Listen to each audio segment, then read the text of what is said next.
es la voz de LA.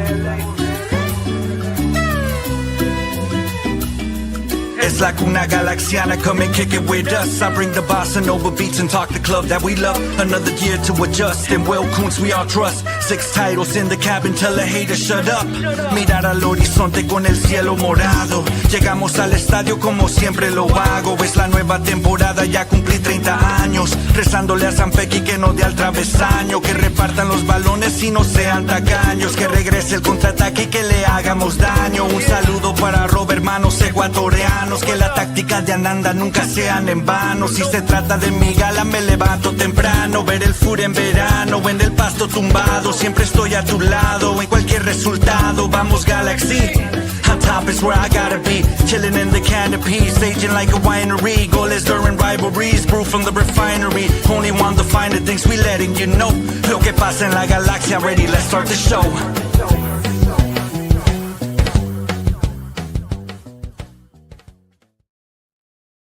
Hello, hola, and buenas, and welcome back to another episode of La Cuna Galaxiana, a podcast always made with love for all you LA Galaxy fans out there, wherever you may be, all you MLS fans out there, you're welcome here too. And indeed, if you're just stopping by and you're a fan of ball, you have a place here as well. Today, the LA Galaxy showed you the best and worst of themselves this past weekend as the 104th edition of the Cali Clasico ended in a 1-1 draw between the Galaxy and the San Jose Earthquakes on Saturday, June 28th, in front of a capacity Stanford crowd. The Galaxy once again showed well enough to win this match, but as has been the story this season, left plenty of goals on the table. We'll talk about an LA team starting matches well, but not executing, Marco Reus' continued rise, misfiring wingers, and talk about a defense that held the best offense in the league to only one big chance. We'll be joined by special guest MLS and Apple TV analyst Keith Costigan to look over the Cali Clasico draw, the state of the Galaxy, and if they could spring a surprise on Vancouver on the 4th of July. Plus, we check in again on the summer of soccer, all of that and more coming up on La Cuna Galaxiana. And before we go any further, let me introduce myself. I'm one of your co-hosts, Rob Halon. You can find my written work at the Sporting Tribune, and you can find it at The Extra Time. And my co-host is here, el yerno guapo, el yerno perdido, y más importante que nada, el papá de Natita, Anandita Kirana. Papa, I don't even have to ask you your one-word reaction. We were with each other. You saw me being a Scrooge and just kind of generally like a jerk about the game the whole time. But, you know, now that you've had a couple days to sit with it, you told me afterwards that you were okay with the draw. Are you still okay with that draw? Yeah, I'm still okay with it. But, I mean, I know you probably don't want to hear it, but I'll give you guys my one-word match reaction anyways, because that's what we do on this show, right? But just thinking about it, man, it's... and this might be a little harsh, but probably not really if I think about it in retrospect, but it's a waste. That's my one-word match reaction, Rob. A waste.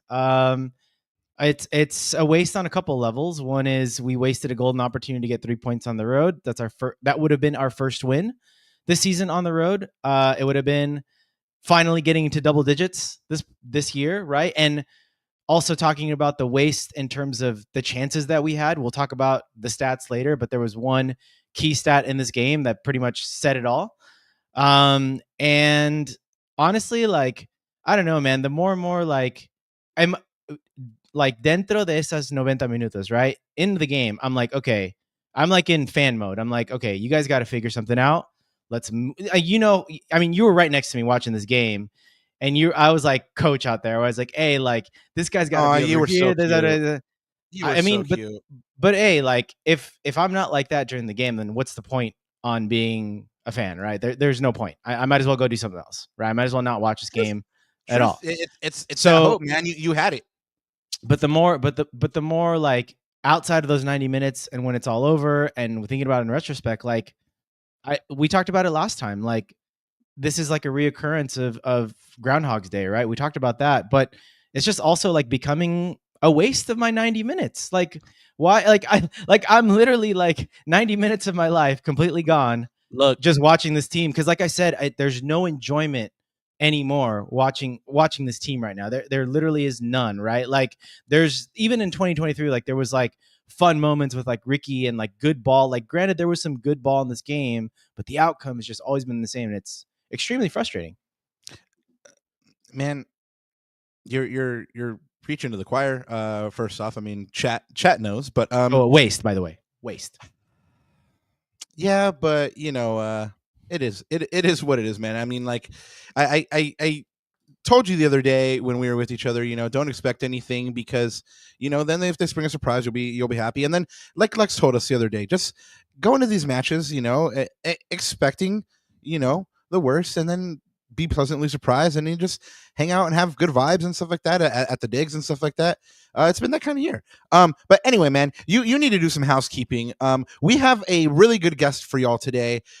Su nombre es Keith Costigan, and he does not know Spanish, so we're not going to hit him with any Spanish. But he is going to hit us with ball knowledge. I mean, because he's probably one of those cats that have been around.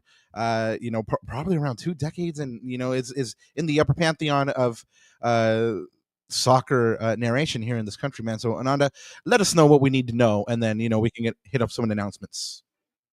Yeah, and then you haven't given me your one word yet. I don't know if you had one, but I'll get back to you on it. Do not. I do not. Is it just not worth your breath, or what's going on? It's not, and really, I just like I mean, I had to write an article about it that night and stuff like that. And I did see you write that article. Yeah, and so I was like, nope. I mean, I actually read your article this time, and I loved one of the phrases that you used for the section, which we'll talk about later.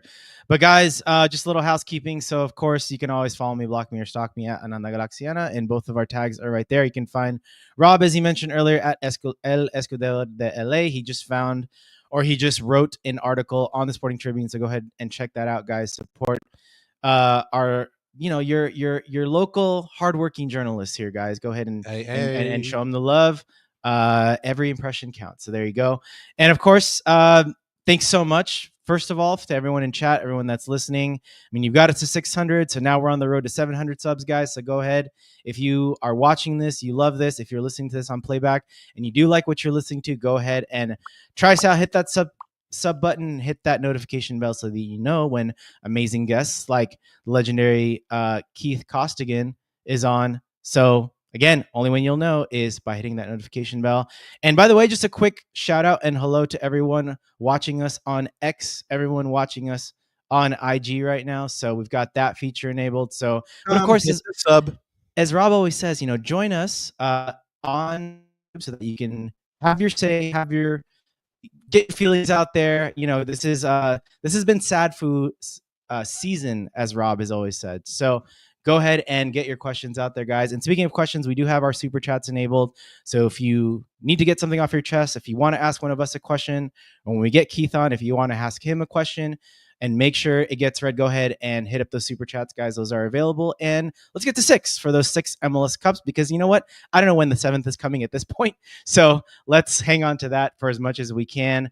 And of course, Papa, como siempre, antes de olvidarme, buenos días, tardes o noches. Y bienvenidos a otro capítulo de La Cuna Galaxiana. Like I said, not necessarily sad foo hours, but it's a sad foo season. So there you go. But we're here for you. We're still continuing sad foo season here. Like Ananda said, when will the 7th come? ¿Cuándo vendrá? You guys already know what it is. Ananda and Profe Alex worked really, really hard on Los GATACTICOS episode 6. Go ahead and check that out. And getting into some announcements. Happy birthday to Brady Scott, LA Galaxy keeper, and congratulations to Marco Reus for making the MLS team of the match week bench. He's been kind of on one recently. In the last 10 matches played dating back to April 27th, he has 10 goal contributions, 4 goals, 6 assists. I know Galaxy fans generally aren't excited about this tournament, but the Leagues Cup is doing one thing right for sure. For every ticket sold for the Leagues Cup this year, 2 meals will be donated to those in need across North America. So when you're buying tickets for this tournament, you're literally feeding hungry people, guys. So go ahead and I mean, as if it wasn't enough to go and support your team, you're helping people that don't have. So go ahead and hit this tournament up if just for that. Reminder, the 4th of July fireworks show at Dignity is happening this year. That's after the game on Friday against Vancouver, which our special guest will be calling. So make sure and stick around for that. They bill it as the longest running fireworks show in, I think they say, North America. I'm not sure if that's accurate. Somebody fact check me on that. But also, we're getting to Pubs at the Pitch time. That returns for the third year. Bring your furry friends to the Digs on July 12th against DC United. You have 3 more opportunities to do that. And on September 20th, there is a special Galaxy Dog Park happening at the Digs. Tickets are available for $35. If you are a season ticket member, you get a free ticket with your fan account. So go ahead and hit that up. Guys, a little bit of news here on a little bit of a news update. The Galaxy released a statement on Rolando El Veloz Gonzalez. And this was done with some reporting by Jose Duran. He followed up with the Galaxy, and they made a statement a full 24 hours later. Of course, a lot of Galaxy fans called out the team for literally just cropping the picture here on the announcement that the radio station put out for El Veloz, and kind of kicked up a firestorm of criticism from Galaxy fans that were calling out the Galaxy for their inactive Spanish socials, and in light of the Galaxy's non-statement, it was taking kind of like a continuation of that. So anyway, Ananda, just an update on that. FIFA Club World Cup, we'll speed through this here. Palmeiras beat Botafogo 1-0. Benfica lost 4-1 to Chelsea. Flamengo got the beat down by Bayern Munich 4-2. And the real beat down here, guys, and really one big one that we want to ask Keith about is Inter Miami versus PSG. Of course, this one was a result heard around the world. PSG takes out Inter Miami 4-0. It was 4-0 after the first half, and yeah, Inter Miami's faults were exposed ruthlessly, man. That's right. However, PSG did do the same to Atletico Madrid.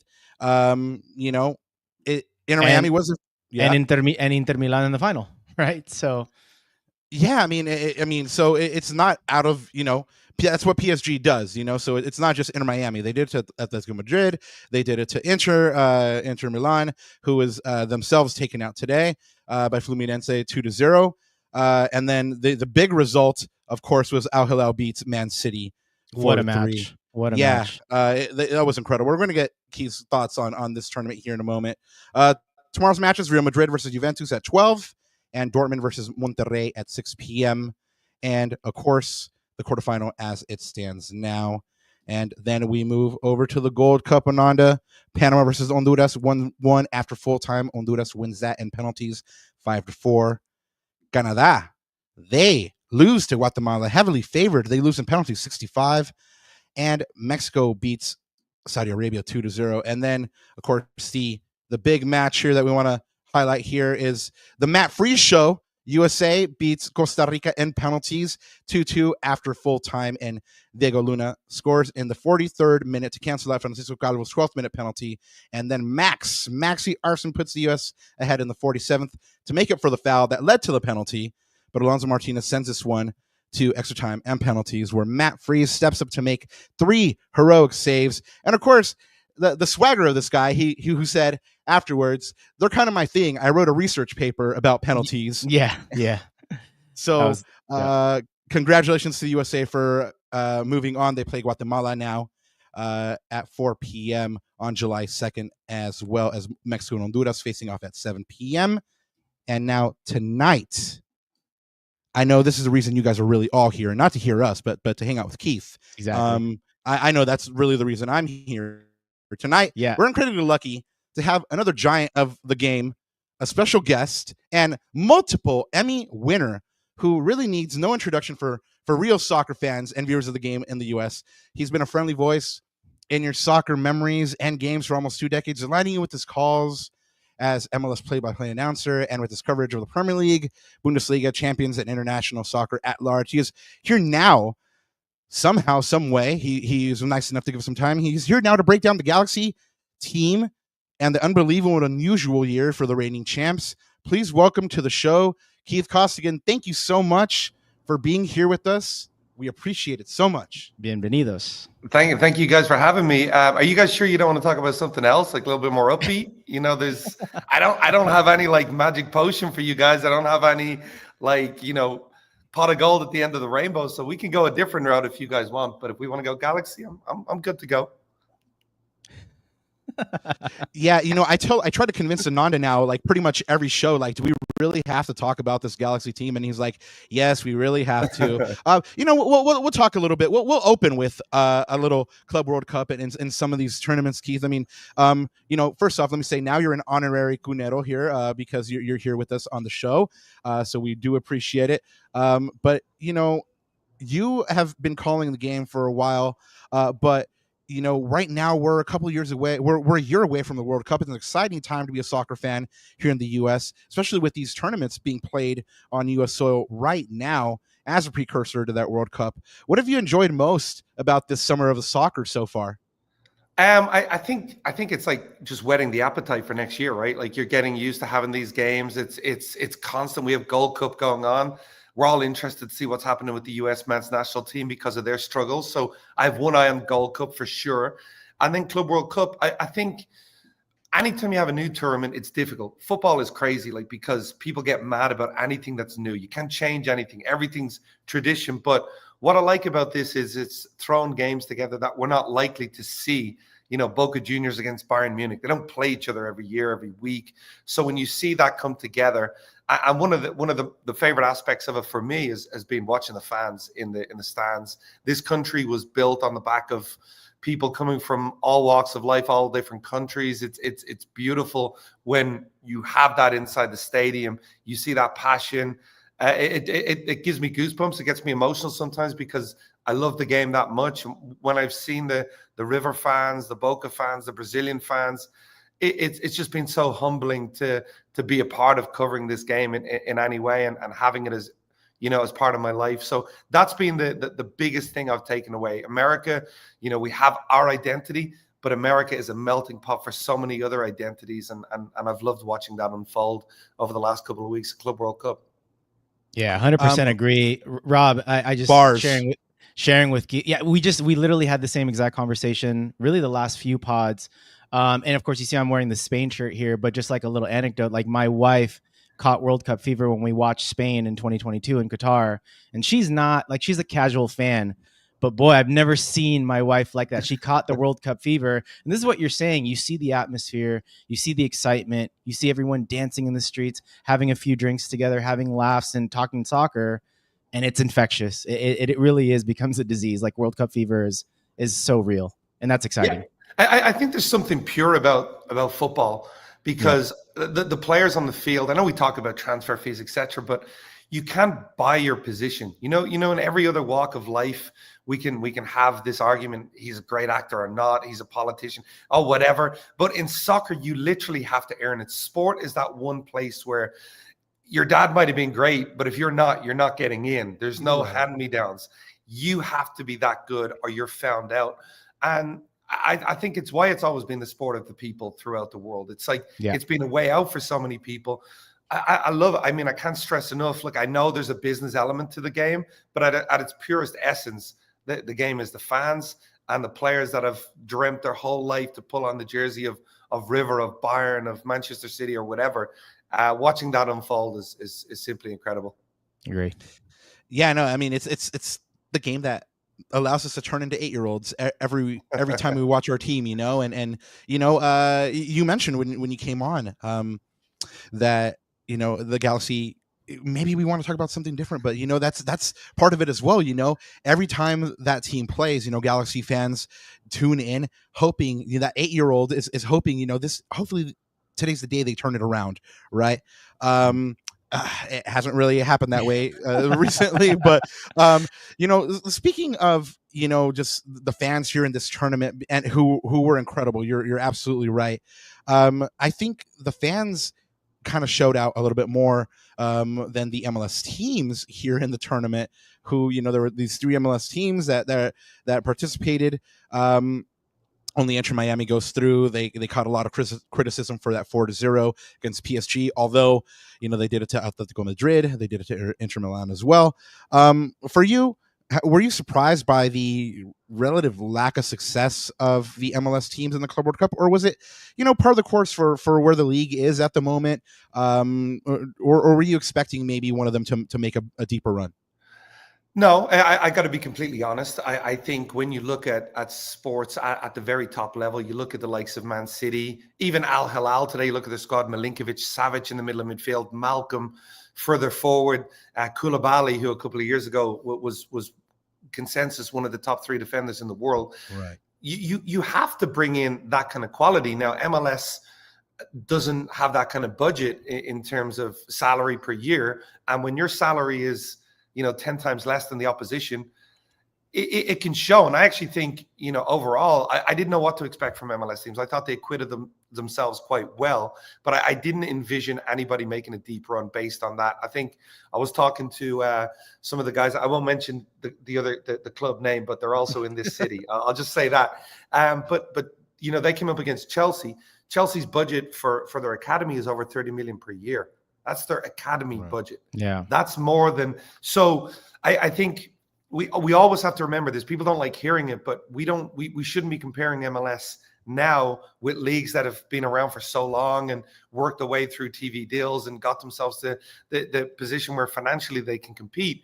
MLS has made giant strides, and we're doing a good job in terms of growing and making it sustainable, but there is a long way to go. There really is. And the Man Cities, the Bayerns, those kind of teams, PSG, oh wow, I mean, just absolutely incredible to watch right now. They're the standard bearers, and you look through their squad and you see 50 million pound players all around. Chelsea signed Liam Delap right before the tournament started. They signed João Pedro for 50 million. We're not competing for those kind of players yet. One day, yes.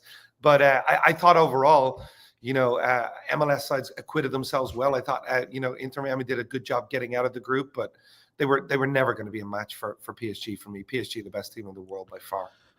Yeah, I got to see them in their opening match against Atletico at the Rose Bowl, Keith, and covering that match was epic just because you're supposed to be, covering this match and looking at it analytically, but then just for moments you lose yourself in this pretty football that PSG play. Even in the stifling heat, they're just so good right now. So props to those boys. Galaxy fans, though, were kind of upset. I don't know if you caught wind of this or knew this, but they were kind of salty that although MLS recommended the 2024 MLS Cup champion to go to this tournament, FIFA up and decided that they would send Inter Miami. Although with how the Galaxy have performed this year, it's probably for the best. We're good. We're good. Yeah, that they didn't go right. We're good. So right. So they can't beat San Jose over the weekend, right? So it's probably better that they didn't go. But what did you see out of this Galaxy game on Saturday? Fair result, that 1-1. Yeah, I thought there was spells where I thought the Galaxy played quite well. There's been games this year where I feel the Galaxy have played quite well, but we're at that point now where that's simply not enough. You can't come away and say, well, the performance was slightly better. I thought, when you beat Real Salt Lake, I looked at the next 3 games, and it was St. Louis City, Colorado Rapids, and San Jose. And I said, look, they're not 3 of the very elite teams in Major League Soccer. You have to get at least 7 points out of 9 in that in terms of trying to make a run. And it ends up being 2, and that hasn't materialized. So, I know there's been a lot talked about Ricky Puig, and for me, my favorite player to cover in Major League Soccer because he's just infectious. The opposition hate him. He loves to wind them up. I mean, he's just an incredible watch. He gets you standing up when you're calling a game. It's just incredible to watch. But I talked to, I think it was Mikey Varas a few weeks ago, and he said, look at the Galaxy starting lineup. 8 of that 11 started in an MLS Cup. I don't buy into as many excuses. Garces is there. You look in midfield, Cerrillo's there. Paintsel and Peck have been back. Fagundes has been available. Yoshida, Yamane, Aude and Nelson have both been pretty much available all season. So I can't put my finger on why it's gone so badly. But to have that point total at this stage of the season is, I lived in LA for a long time.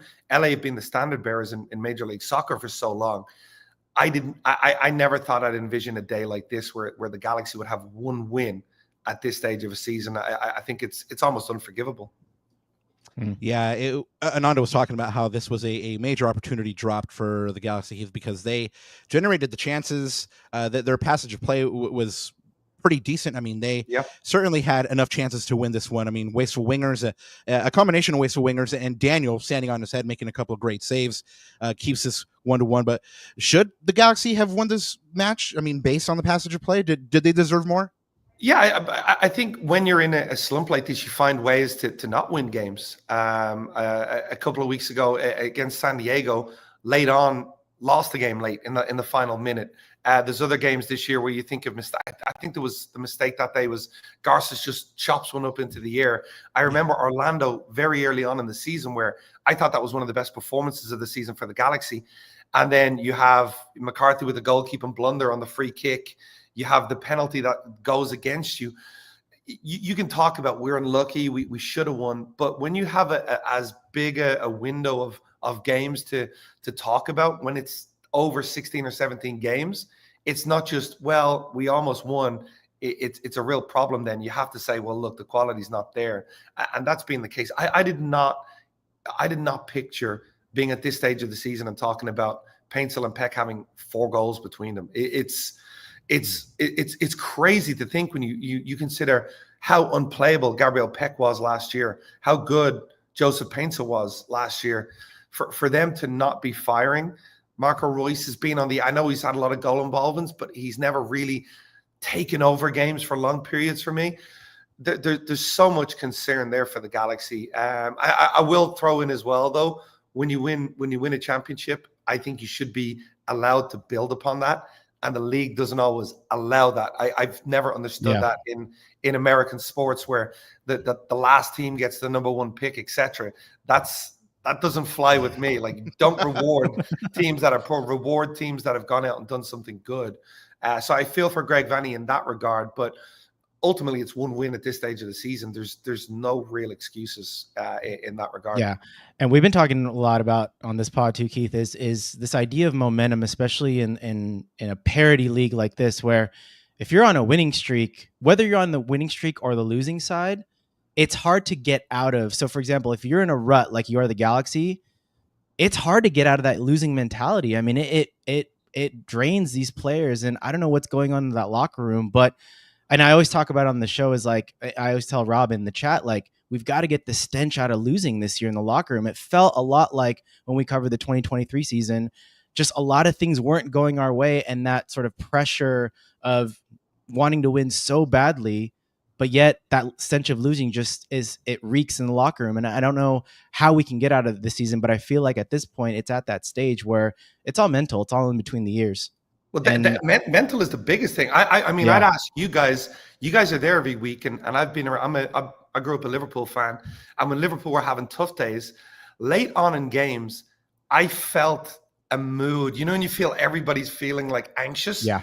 I always felt that in the stadium. We're going to concede. We're going to concede. Yeah. Does it feel like that for you in the stadium late on? Like, absolutely. That translates. I don't care who you are. That translates. Palpable. Yeah. It as a player, you get the feel, the fans don't really like it. It's really, really tough to turn that ship around, particularly when it's this late. And particularly, it is games like Orlando that break your back because you're like, we played well and still didn't get anything. If you play badly, you're like, okay, you know, we got to rip it up. We got to rip up the report here. We got to go back to the drawing board. When you have elements of a good performance and still don't get it done, that can be even more mentally taxing on players, on fans, you know, to kind of find a way. And you can say it, hey, we're going to go in this weekend. We're going to be flying. We're going to be ready. 70th minute hits and it's 0-0. You're like, you just automatically feel that way. I thought that the first El Tráfico, I thought the atmosphere was like, I felt the Galaxy fans believing they could win that game. You almost, no, it's a rival. We're not going to lose to these guys. Like there was a belief you could compete, and you competed. And then after that, it dropped again against lesser opposition. So mentally is the biggest side of things, and it's the most difficult to turn around, unfortunately. Keith, you mentioned the Galaxy wingers, the 2 DPs. You've coached before. When you've had a player that just seems to be in their head, you know, they're just seemingly dropped so much in level from one year to the next. How did you get them back to their best? I mean, was it just a tough love kind of thing? Was it just like repetition? They'll eventually get it. Are these guys going to eventually get it, or do they have the perma yips? Yeah, the yips is a great one. I actually like that. I think there's so many different ways. Each player is different. Some players respond well to tough love, and being dropped, and oh, now I have a point to prove, and I'll show you. And they almost forget that they're in a bad run because the coach has challenged them mentally. And sometimes that works. Other players need the coach to say, look, we know what's gonna work for you. I'm gonna put my arm around you. We're backing you 100%, and we're gonna play you regardless. And they play their way out of it. It's very difficult to know with both of these players. I will say I think they're both best in that right wing position. I think Paintsel last year, early on in the season, was best there. And when he moved to the left, I don't think he was as prolific. I know he scored in the final. I think there was a couple of times when I think Greg's been clever with his lineup, and he's brought Paintsel more central, and they can play off each other a little bit more. So maybe that's the answer in terms of how you get them back on track. Obviously, Ricky, we're all waiting for him to come back. Any neutral that covers this league is like, when's Ricky back? When's Ricky back? That changes everything as well. But it's unfair for everybody to just be sitting there and waiting for Ricky to come back from a year out and say all is going to be right with everybody again. So they have to figure this out by themselves. I do think in Greg, you have a coach who's a player's coach. I think he's always backed his players. Maybe this year they haven't delivered for him as being the issue, but I can't put my finger exactly on what's going to turn it around. But in terms of Peck and Paintsel, their level, I can only imagine that it will return. And I know you guys hope that sooner rather than later. It'd be great to write some headlines like I wrote last year, Keith, for sure. We do have a super chat from executive producer Herb. He says, "Hey Rob, hey Ananda, don't mean to bury the lead, but how do you guys feel knowing no matter how poor the record, nothing will change coach wise? And does this put Kuntz in the hot seat?" First, let's go ahead and pitch that one to Keith. As you know, Greg Vanney was extended earlier a couple months back. In this historic run for the Galaxy, caused a lot of consternation here in Galaxylandia.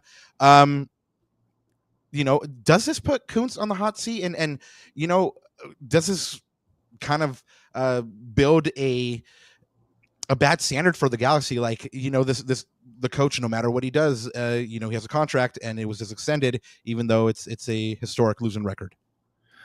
I think I'll go with Greg first, because I think you have to remember, just picture yourselves in a job. You have a record year.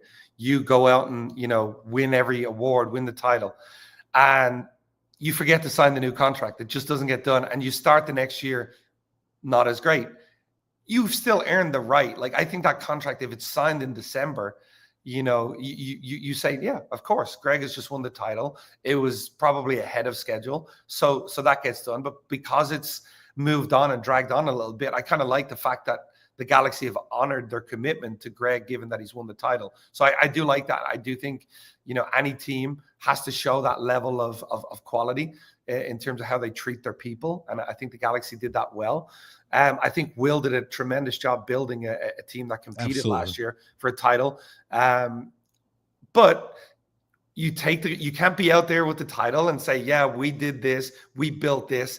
And then when you have one win and you have a record low points, be like, this isn't us, this isn't us. You take ownership of it. And they would. Will's a strong character, and he'll be saying, look, this isn't good enough. And, he and Greg will work together to right the ship, but they have to take a level of criticism. You have to. If we don't criticize, we're not covering the game in the right manner. If we're not saying, there's no accountability. Yeah. You have to. It's as simple as that. I don't mind. I've never minded. I coach. I remember I covered a game, and a coach didn't like what I said. And he said, "How would you like if I came down and criticized you coaching?"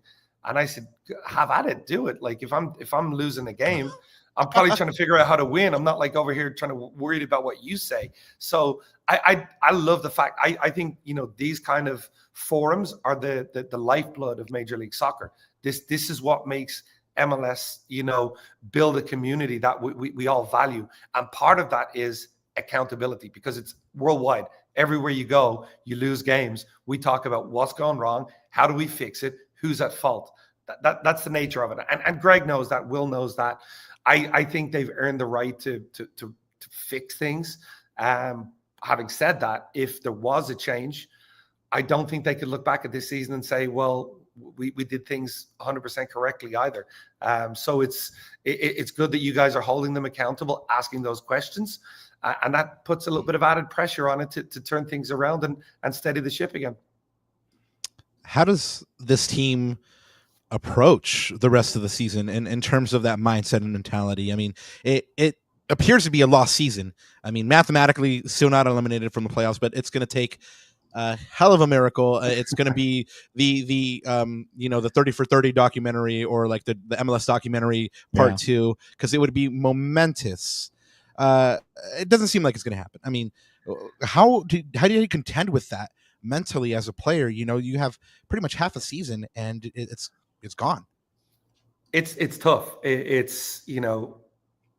I've never put myself in a situation where I say there's nothing on the line. There's always something to play for, so if people like you guys are here, your fans are in that stadium, you're playing for that next young fan who's coming to the stadium to capture him.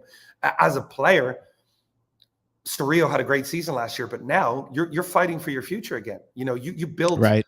You don't build a career on one season. You build it on multiple seasons. I've a saying with the players that I work with, the difference between good and great is consistency. The greats find a way every year. Look, I've worked for Seattle Sounders, and they've had very few dip years. That would be the concern for me with Galaxy. It's been up and way down. LAFC, right. I know you guys don't want to talk about that, but they have a level of consistency right. in terms of competing. So you look to other teams and you say, oh, well, parity, MLS, blah, blah, blah. But no, there is teams that do it. Galaxy have deep pockets. They've gone out and spent money. So you have to find a way to get that right. So I think if anybody's in that locker room thinking we've nothing to play for, they're gone. Whether it be a coach, whether it be a player, you're always playing for something. Is it possible to go on a run of, you look at it right now, even if you won 4 or 5 games in a row, that takes us to 7 or 8 games left. And you're just right at that line again, and you're asking nobody else to pick up points all above you. If you're trying to catch 1 or 2 teams, it's different, but you're asking 6 or 7 teams to all misfire. So I don't think the Galaxy make the playoffs, but I look at Leagues Cup, I look at a tournament like that, and I say, we go out and win this tournament. We go out and show that the Galaxy is about winning trophies. They always have been. So if I'm part of that club, I'm putting a lot on the line. I'm challenging the players in terms of, if you want to be a part of the future here, you got to start showing it now, not next season, not when Ricky Puig is back. That has to happen today. So Keith, so with all that in mind, I mean, and you're right. I mean, you mentioned Edwin Cerrillo, and he spoke about this in the last presser, and he said, there's always belief in the dressing room, So with all that in mind, how does this team actually get up for a game like Friday, against Vancouver, who, Champions Cup finalists, second in the Western Conference? How do they get up for a match like this? What do they need to do to be successful? It's great because Vancouver is a team that have done incredible business, right? They brought in Jasper Sorensen. They've changed their identity. They were a little bit more defensive minded last year. Now they're a little bit more attack minded. They're doing this. By the way, Ryan Gauld is their MVP for the last 3 years. He hasn't played this season. So you talk about Ricky Puig not available. Scary. They're still getting it done. They just beat LAFC with no Ryan Gauld, with no Brian White, with no Sebastian Berhalter, who are away on international duty. So there's other examples of teams not having players available and getting it done. So, I look at these players and say, what are we in the West? Are we a team that can compete with anybody? And I think it does have to start with competing with the Vancouvers. If LA Galaxy ever go into these kind of games at home as underdogs, in their mind, you're beaten already. That's not the LA Galaxy that I know, that I've known, that you guys have known, that have grown up in this city. That has to change. And I would look at Vancouver as the perfect example of the line. I think Seattle are good with this too. It's next man up. I remember Seattle, Nico Ladero was out for a season. So was Jordan Morris. They still finished second and went to playoffs. And you have to find a way. It can't be the club is the star. Ricky Pooch can't be the star. Like, we're good because of Ricky Pooch. No, Ricky Pooch is good because he's with the Galaxy. And I think Vancouver are a great example of a side who just get on with it, despite the fact that they're missing some key players. So Keith, if you're Greg Vanney and you're setting out your game plan against Vancouver, one of the best teams in MLS right now, I mean, what do you say to the players? Like, what do you do to give yourselves a chance at home where you need to pick up points, right? You're on a 3-game homestand now. What have you seen? What have you seen over the last couple of games that maybe will give you hope? And, you know, how do you approach this game, both from a tactic side and a mental side as well? I think tactics is funny because Vancouver against San Diego scored 5 times against them. Vancouver had real issues building out of the back. Vancouver, a forward-thinking team, so they will give you opportunities. They'll try go toe-to-toe. That's what I would have said before last night. You know, they'll come out, but all of a sudden last night against LAFC, they were quite pragmatic. They kept their lines connected. They didn't build out of the back. They went long. They got one shot on goal against LAFC and then defended well in 1v1 situations. So I would imagine Vancouver are going to come in and be a little bit more expansive. I would say you have to be brave. You have to press. If they do try build out, we've seen San Diego do it and reap the rewards in terms of catch them in possession, go to goal quickly. You have to have, you know, Peck, Paintsel, Ruiz, you know, Ramirez if he's in, whoever that is, do that and do that well. You have to be brave against these teams. And if they are pragmatic, you have to then show patience in possession.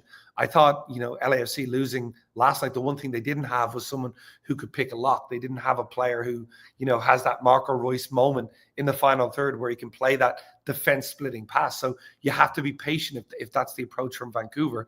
But either way, I think you want a Galaxy team to be brave. You don't want a Galaxy team to look at the standings and say, Vancouver are so far ahead of us, we have to be pragmatic. I don't think that should be the case for Galaxy. You're at home. It's July 4th. It's always a great occasion when the Galaxy are playing on July 4th. I'm excited to cover the game. I know Mo is. I talked to Mo earlier. We want to see a front foot LA Galaxy. That's what I expect. You get a goal early, you get ahead against Vancouver and they have to come out, it can become a shootout. And that's okay. That's okay to win games like that again. And maybe that gets you rolling. But that's what I want to see from the Galaxy starting this weekend. Oh, from your lips to the Lord's ears, Keith. I hope that's true. Chat, please show Keith a lot of love for being here with us. You know, we have one final question for you, and then we're gonna let you go. Thank you so much for being here with us. I'm gonna put you on the spot here. I think I know the answer to this already, but do the Galaxy actually pull off the Cinderella story? Do they make the documentary part 2, and do they make the playoffs this year? I will say, guys, start planning any vacations you have for the day after decision day. You guys can go and do what you need to do. You're not going to be having any games to cover in the playoffs. I'm sorry. I don't see it. I think there may be a mini run. I think the Galaxy will show signs of improvement because in Greg, you have a great coach, but you can't dig that deep a hole this stage of a season and get out of it and ask for so many teams above you. I think it would have been different for me if you beat St. Louis, if you went to Colorado and won that game, and we were sitting here talking about, hey, that RSL win really inspired us to move on. It hasn't. The needle hasn't moved since then. It had to happen now. I'm sorry. I think you guys are going to be, you know, hopefully still tuning in and watching other, you know, because I'm working at Apple TV. I gotta sell what we do, but yeah, maybe rooting against other teams that you want to fail. But no, I can't see it happening. Stranger things have happened, but I can't see it happening. Yeah, you know, we always talk about it as well, and I'm right there with you, Keith. I don't know if Ananda has jumped on that ship with me yet. He's the more hopeful one of us right now. But look, Inter Miami signed Messi 2 years ago, and they still couldn't make the playoffs, and they dug that big of a hole. So it's the same thing. But they did win Leagues Cup, so I'm with Keith. That's your key. That's your key. Yeah. Well, you've been key, Keith. Thank you so much for being here with us. We do appreciate it. Please, your open invite. Come back anytime you'd like. You know, to talk about anything, life. But anyway, thank you so much. Well, certainly. Well, hopefully, I see you in the stadium on. Come say hello. Come say hello to me and Mo, and we'll chat in person. Hopefully. after a positive outcome for you guys as well. Oh, Maybe that'd a be beverage lovely. afterwards too. Hey, Fair that'd enough. be even better. Thank you so much. Have a great one. Chat, please show this man a lot of love, and please show him some love on the call on Friday. Keith, thank you. And chat, thank you guys for showing him some love as well. We do appreciate it. You know what? People always talk about if don't have people on that are your heroes. Well, Keith, you are the shining example. Like, that's not true. You do meet your heroes. They will surprise you. They are all awesome people. So thank you, Keith, once again. Thanks, Thank you, Keith. guys. And I will say, like I've said, I wasn't in line earlier. This is the lifeblood of MLS. When I go to cities and fans are putting together their own forums to make their clubs accountable, to talk with other fans, to interact. This is how cultures build. This is how we build our league. We build what we do. So I love listening. I love what you guys do. Keep up the great work, and it's been a pleasure. Thank being you. on with you guys today. We're just taking it from the pubs to YouTube. That's all it is, right? Love it. Yeah. Cheers, mate. Thank you so Thanks. much. Cheers. Thank you. Keith Costigan, everybody. Once again, catch him on the call on Friday. And really quick, if you guys weren't here at the beginning of the show for our one-word reactions, I refused to give one to Ananda because, as he correctly called, yes, I am kind of over it at this point. It has been more of the same for me. But in case you weren't watching the game, in case you aren't caught up, I'll give you the rundown here.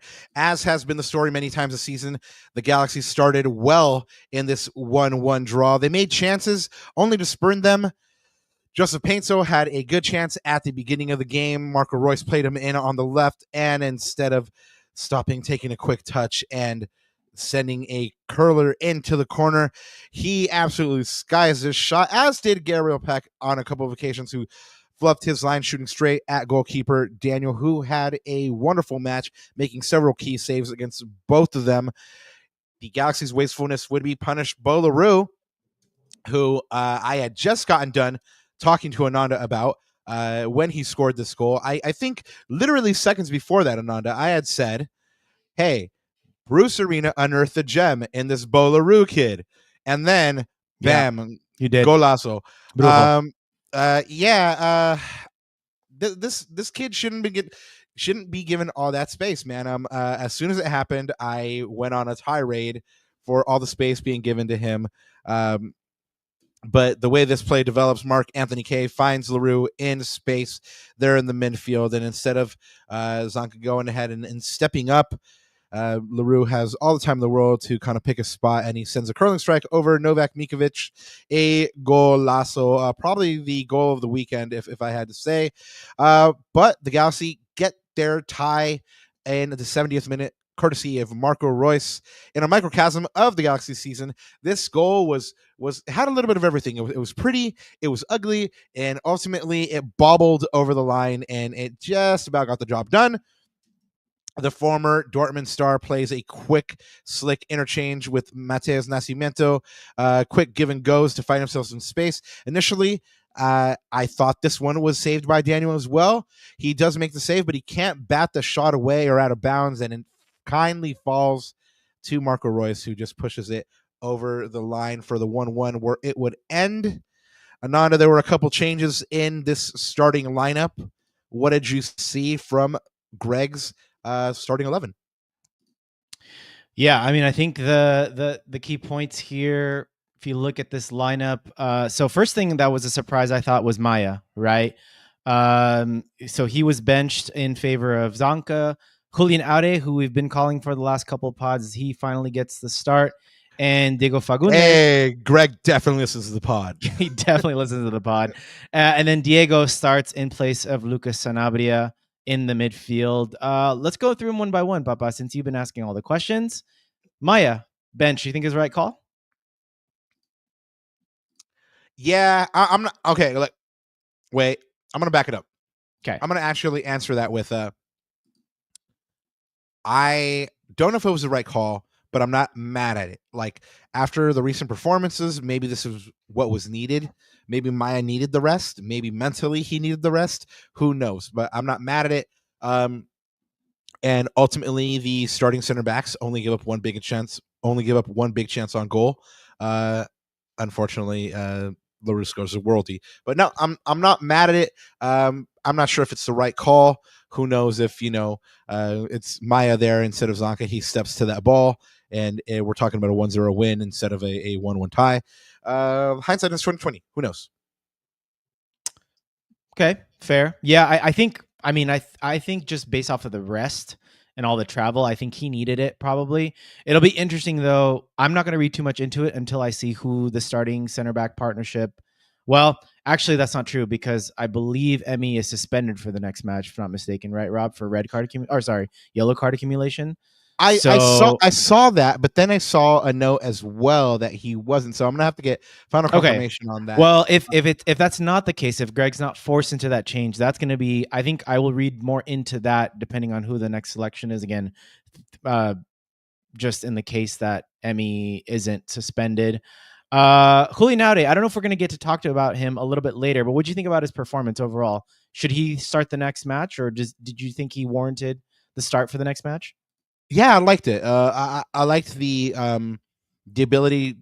I mean, we've seen Mickey Yamane get into that midfield a lot this year. Classrun says he's not. They corrected it. Thanks. Yeah, for sure.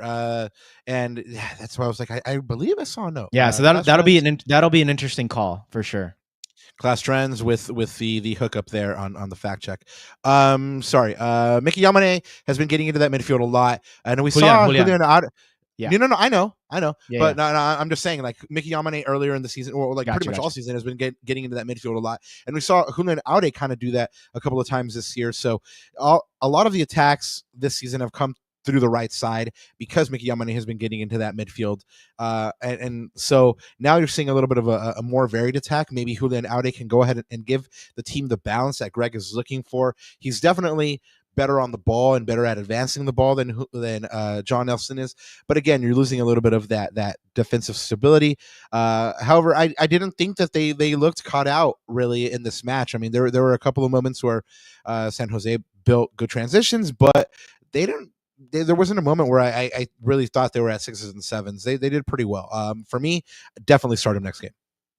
Yeah, I've said it before, but I just like, especially against a team like San Jose, who will press high up the pitch. Now, it'll be interesting to see tactically if Vancouver does that. And I thought Keith's sort of tactical, the things that he was talking about from a tactics perspective is going to be really interesting as he, observes Vancouver. But if Vancouver does, indeed apply pressure and a high press, I think a guy like Julian Aude is really key, Rob. I like how he has a lot more dribbling capacity than John Nelson, and he's able to break through lines easier, right? He's got a really long stride, good dribbler of the ball. So I do like that against certain teams, especially teams that high press, just that extra ability for a guy in the dribble, right? To break through the lines. Also, he gets up in really, really good positions. And now, especially if your attack is not a fully functioning unit, you can sort of unbalance the opposition because the opposition knows that we attack mostly down our right-hand side. But now, if you can attack down both flanks, of course, with the finishing at the end of it, that's going to unsettle teams a bit more. It's going to make us a little less predictable, and it's going to make us more dangerous. So I hope that Greg persists with this, but let's see. But I did think I think overall he had a positive performance. I think I'd like to see him start next match. The one I probably would have gone with, the one change I probably would have gone with was having Lucas Sanabria retain his place in the starting 11. I didn't think that Dago made too much of a difference. I mean, there were moments where he was able to hold up the ball well, but no, I mean, just I think I would have preferred Sanabria in the middle for his progression, like his ability to get the ball forward. So that's probably the one change I would have made. Really quickly on some match stats, Ananda, Mickey Yamane and Gabriel Peck both made their 50th league appearance for the Galaxy in this match, and in the Galaxy's last 4 matches played, dating back to the 31st of May. They hold a record of 1-1-2. But you're the stats guy. What do you got to tell us? Yeah. I mean, Rob, if you look at this game on paper, the Galaxy did pretty well, right? If you look at it just purely from a paper perspective, because look, both teams had 13 shots on goal, but we had 7 of our shots on goal, Rob. And again, we're talking about against a very high-powered offense. So you look at that and you say, okay, like usually we'd have 13 shots and like only a couple of them would be on goal. We wouldn't be threatening. But look at that. 7 shots on goal, 2.8 expected goals to their 0.9. So from that, you would say, okay, this should be a 3-1 game Galaxy, right? But here's to me the stat of the game, Rob, which is big chances. LA Galaxy with 6, San Jose with 1, and LA Galaxy missed 5 of those 6 big chances. And that is the name of the game. Now, whether that was completely fluffing our lines or, like you mentioned earlier, it was because of a Daniel masterclass, that to me was the name of the game. We could not finish our dinner. You see their goalkeeper saves. Daniel had 6 versus Novak Michovic's 2. So, but again, it was the combination of both. It was the combination of, yes, Daniel made some good saves, but at the end of the day, we also fluffed our lines quite a few times. I mean, man, Marco had such a good game, and he got our guys into so many good positions. But I mean, we were next to each other watching this game, and like we were so frustrated with JP in the final third, and our even Gabriel Peck, he got into some really good positions, but it just didn't come off. But it was, again, Groundhog's Day. It's same old story, right? But even more so in this case, 6 big chances, Papa.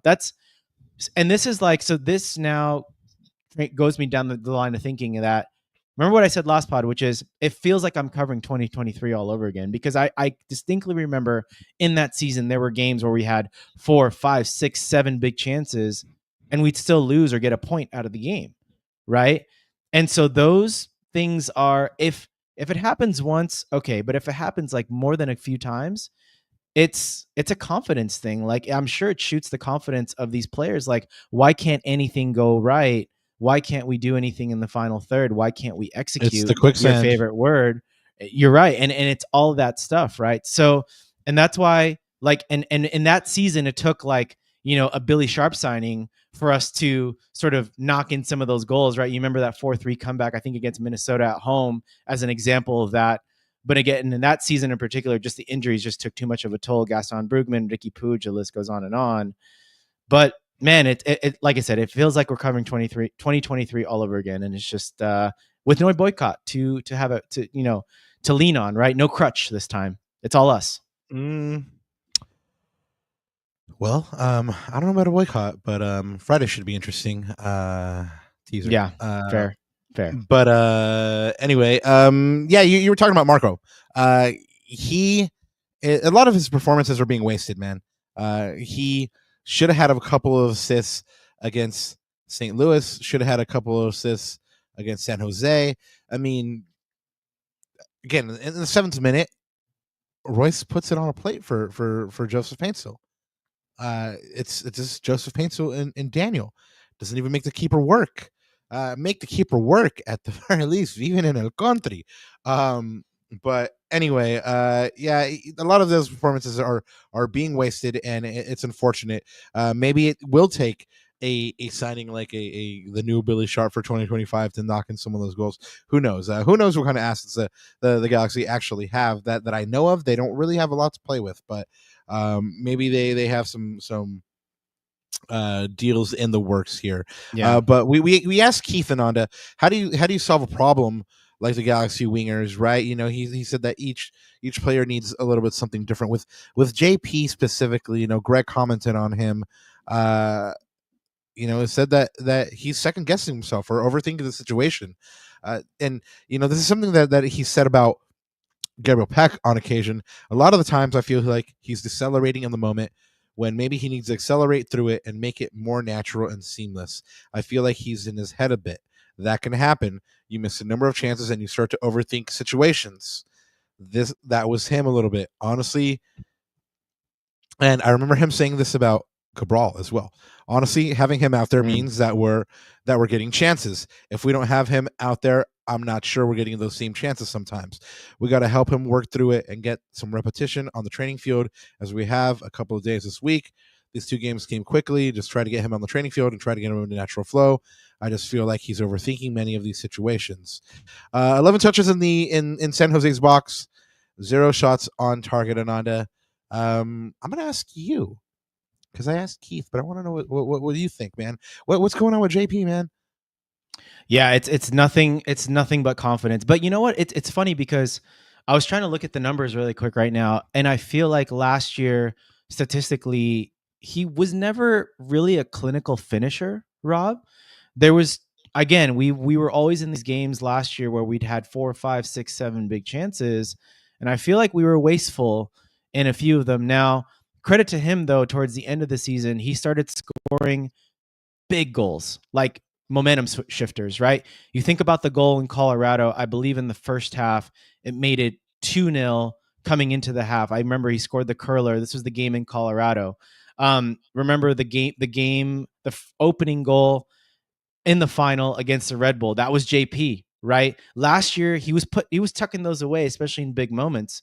But this year, it just doesn't seem like, not only is he, completely wasteful, but he's not even impacting. He's not scoring any key goals. The only one of note this year, Rob, was in the only win of the season.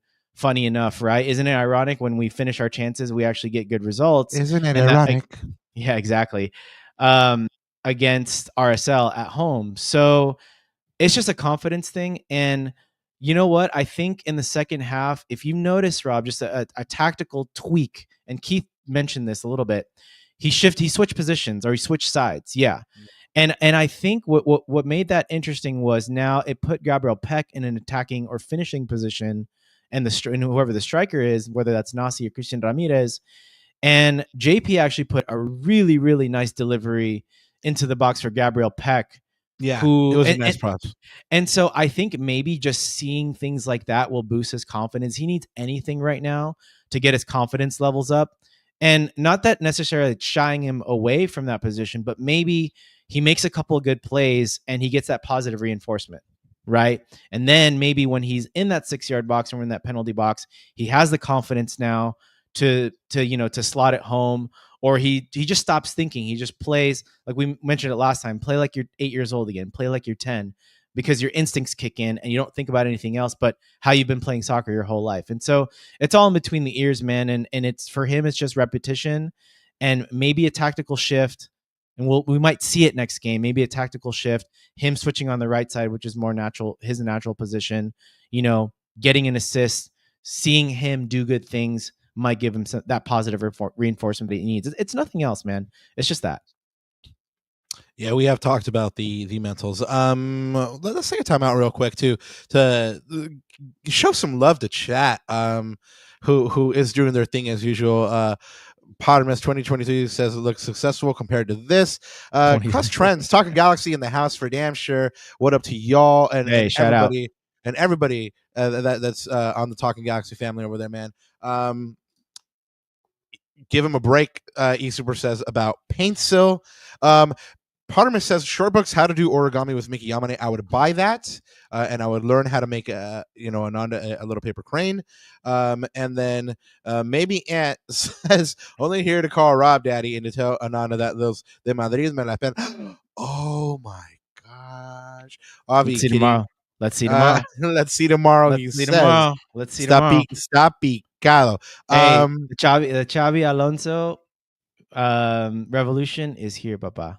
Jesus. Started at 3 in the back, and I think it's gonna work. La revolución, huh? Okay, well, let's. They're gonna do just fine. Real Madrid will be fine. Actually, I was gonna say really quick. You know how we solve a problem like JP? By the way, if you guys get that reference, hit me up in the chat. If you get that reference, that's an old school movie reference, one of the best movies of all time. So there you go. I didn't even catch it. What was it? Oh, you don't know it? Let's see if someone in chat gets it. That's a little quick pop. I didn't hear you. I didn't hear you. How do you solve a problem like JP as a movie reference from one of the probably all time sort of well known, most prominent, great movies? It's an old flick. So there you go. You stumped me. You stumped me on that, man. I'm just gonna leave it at that. But You know what he needs to do, man? You know how we solve this problem? He just needs to drop a new fire track, and maybe he might get in the mood, get in the scoring mood again. Yeah, I was Drop gonna a say, fire like, single, bro. I was saying, no matter what happens, Unbreakable still fire. But Keith was talking about it, man. I mean, for we were talking about it months ago. Moral victories aren't enough. Keith said it. It's still not good enough. There it is, just- Baba. E Super 1. Ding, ding, ding. Ooh. Sound of music. Good hills are alive. Yeah. How do you solve a let's problem get like it. Maria? There you go. How do you solve a problem like JP? Right on, man. It's been a while. For Yeah. Sound of Music. What is that? A Julie Andrews, John? Yeah. Woo, Julie Andrews, the homegirl Jules. Anyway, Keith was talking about it's not good enough. Just one win in 20 matches this year. Just 1 point on the road. Still winless on the road.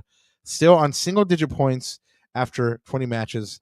9 in 60 points. Still on pace to have perhaps the worst point total in Galaxy history and perhaps MLS history. Approximately, they're on pace for approximately 15 at the moment. Ananda, not even a full 16. I took the calculator out and everything, and I was like, I know numbers. Yeah, I did my math. So I was like, I know numbers, but yeah, it's not even a full 16. It's like, like approximately 15. It's like 15 and a half and change. So I'm just like, great. Rob, the point that Keith brought up that really just hit home with me, and I think it just gave me the ump, and I thought about sort of the just why fans are upset in general as we think about this holistically. There's only one reason. No, but I think he made a great point in that you have other teams out there, like he used to work for Seattle, right? When was the last time Seattle had a down year? Right? Like they've always been a model for consistency in this league. Yes, they may have not have won MLS Cup every year, but they've been a top team in this league pretty much almost every year, right? And there's other examples of teams that post MLS Cup, like they're not as terrible as this, or when they lose a star player like Ryan Gauld, for example, you look at the Vancouver situation, yet they're one of the top teams in MLS. So now that you compare it to the Galaxies, I mean, you look at this Galaxy team on paper, again, we've said it from the beginning of the season, this is not a wooden spoon team on paper, right? So it's like, no, not at all. So that when we look at this question of is it still not good enough? Absolutely, it's not good enough. Like, and just looking at those points, like I think just makes, and I know why now fans are getting the ump and just being completely frustrated with this, because you look at those other situations, and Keith said it, the Galaxy are the gold standard. The Galaxy have always been, one of the top most recognized clubs in MLS. And now that we're in this situation, you compare it to those other teams, there's no excuse. It's not good enough, right? And if you ask some fans, these are sackable offenses, and that's where the conversation really gets interesting.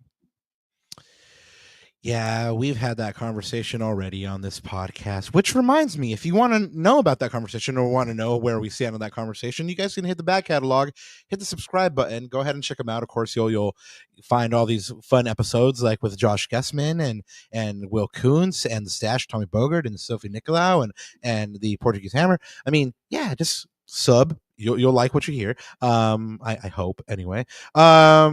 Mr. Provino says Seattle 2 years ago didn't make the playoffs like us. Yeah, I was struggling to think. I was like, I think there was 1 year they didn't make the playoffs.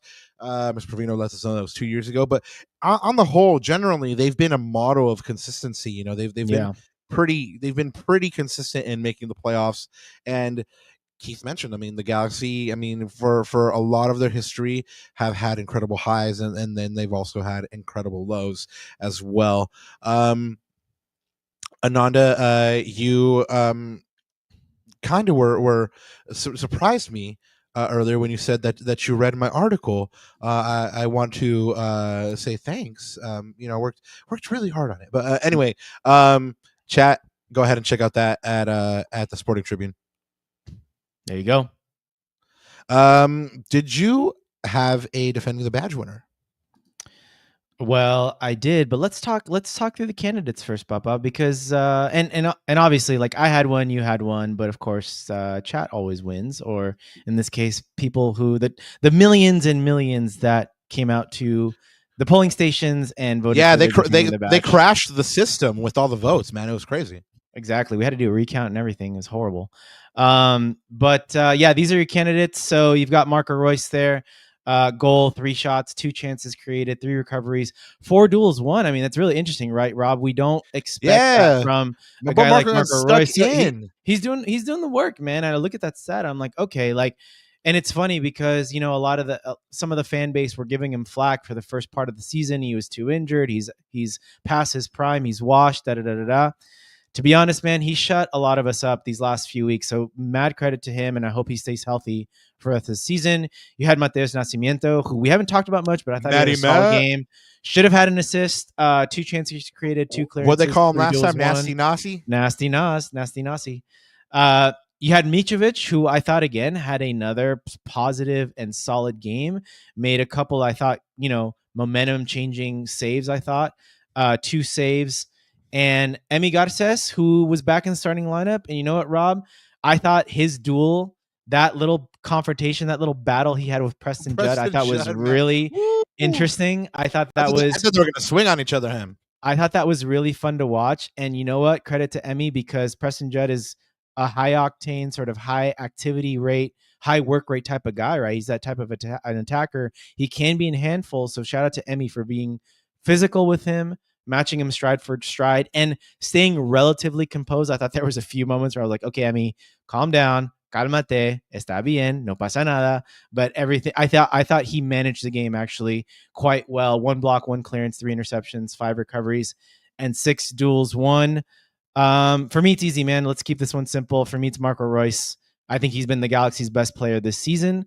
I think he's been the Galaxy's best player the last 2 months. And the thing with Reus is, he, like I said, I said this actually in the video that I did with Alex, which is he has to be the technical leader in the final third for this team to have any success.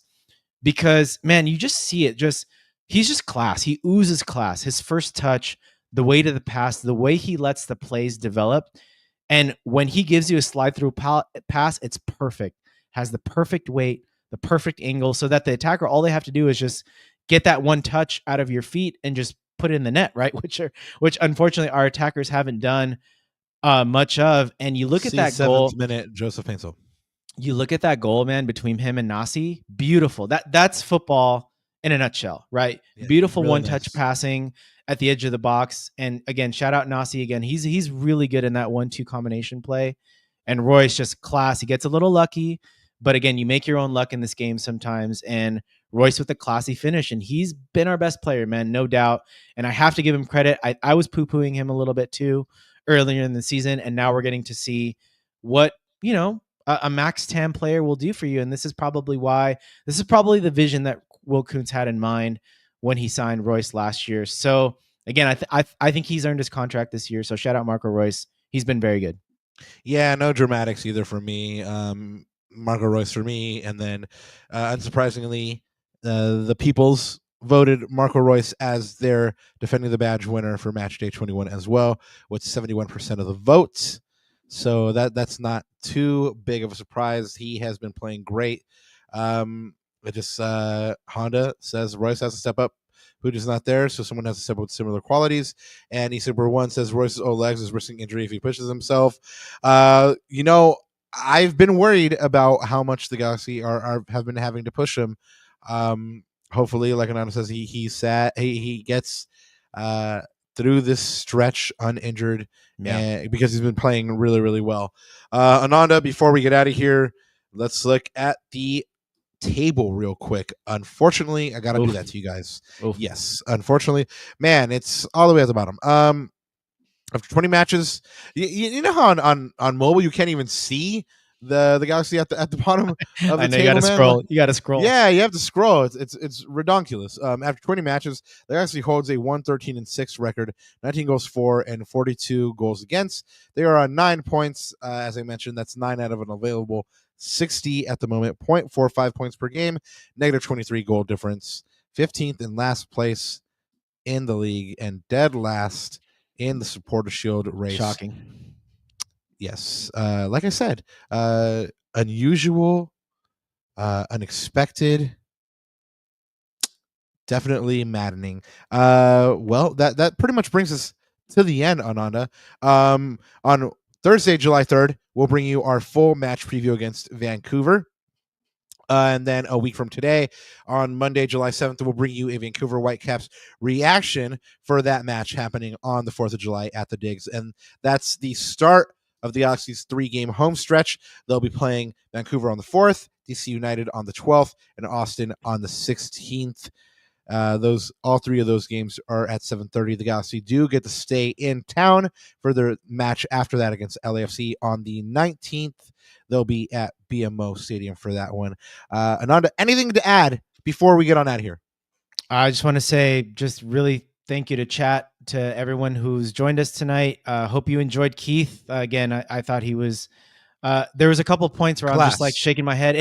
It's nice to hear some of these things too when you're, out of the silo of just us being in chat, being amongst other Galaxy fans. Like, I'm always curious as to people that cover the league, fans of other teams, like how are they perceiving this Galaxy situation?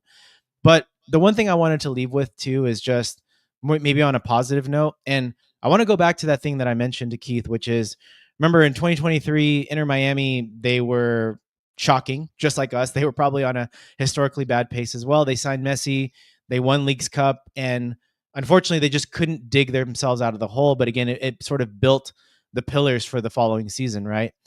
I'm hoping that just, again, for the sake of the fan base, for the sake of us that are covering this team this year, I hope that whether it's Leagues Cup, whether we make a deep run, or I don't know what that is, Rob, but I just hope we find something that we can be proud of with this team. I'm going to speak to for not only on the pitch, but off the pitch. I think there's been a lot of things that fans have not been proud of for this team. And again, that's another conversation for another day. So I just hope that this team gives us something to be proud of, something to cheer about, because this feels like, in a different way, but for different reasons, this feels like 2023 all over again. And I'm already looking towards to next year. And I'm sure a lot of the season ticket holders in this chat that are listening, like myself, we're contemplating, like, are we going to get season tickets to watch this Dross next year? Like, what are we going to do? Right? Because right now, this team they're not deserving of my season ticket next year. Right? So, and that's the truth. And the truth hurts. Right? So, breaking news. You ready for it? ¿Qué pasó? After many, many years of being season ticket members, Mama and Papa Jalan will not be season ticket members next year. Yeah. Mama Jalan says, ¿Por qué voy a ir al estadio? A verlos perder. And I'm like, I don't blame them. I can't say anything against that, Mom. So I just hope that the Galaxy, just do something, whether it's on and off the pitch, actually preferably both, to make us feel proud again as Galaxy fans. And I hope that happens. And I hope a win against the first place team in the West is the start of that. So that's what I'm hoping for, man. But we'll see. We'll talk about this a little bit more on Thursday as we do the preview. Yeah, hopefully that's where it starts. It would be a fantastic way to kick off a little run, a little home stretch.